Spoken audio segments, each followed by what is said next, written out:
എൻ്റെ പേര് ശീതൽ. ഞാൻ ആരവിൻ്റെ വല്യമ്മയാണ്. ആരവിനെ ഇവിടെ ലാസ്റ്റ് ഇയർ മുതൽ പബ്ലിക് സ്പീക്കിങ്ങിൻ്റെ സമ്മർ ക്യാമ്പിന് അയച്ചിട്ടുള്ളതാണ്. ആരവിൻ്റെ ഇമ്പ്രൂവ്മെൻ്റ് എന്താണെന്ന് വെച്ച് കഴിഞ്ഞാൽ ചെറുപ്പം മുതൽ ആരവ് നന്നായിട്ട് പബ്ലിക് സ്പീക്കിംഗ് പറയുമായിരുന്നു. ഞാനും ശുഭയെല്ലാം ട്രിനിറ്റി അപ്പാർട്ട്മെൻറ്റിലാണ് താമസിക്കുന്നത്. അപ്പോൾ ശുഭേനെ അവിടെ നിന്നേ അറിയാം. ശുഭ വളരെ ഡെഡിക്കേറ്റഡ് ആയിട്ടുള്ള ഒരു ആളാണ്. അപ്പോൾ അത് കാരണം ഇങ്ങനെ ഒരു ഓപ്പർച്യൂണിറ്റി വന്നപ്പോൾ ഞാൻ ശുഭയോട് ചോദിച്ചു, ശുഭ പബ്ലിക് സ്പീക്കിങ്ങിന് എന്തെങ്കിലും ഒരു ചാൻസ് വരികയാണെങ്കിൽ എന്നോട് പറയണം.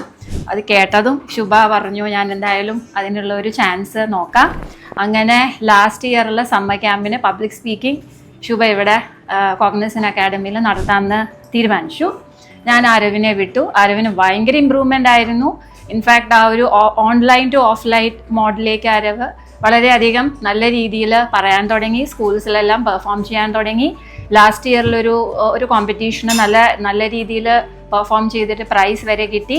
അപ്പോൾ ശുഭ എന്ന് പറഞ്ഞ ഒരാളെ ട്രസ്റ്റ് ചെയ്തിട്ട് ആർക്ക് വേണമെങ്കിൽ ഏതു കുട്ടികളെയും ഈ അക്കാഡമിയിലേക്ക് വിടാം. Thank you.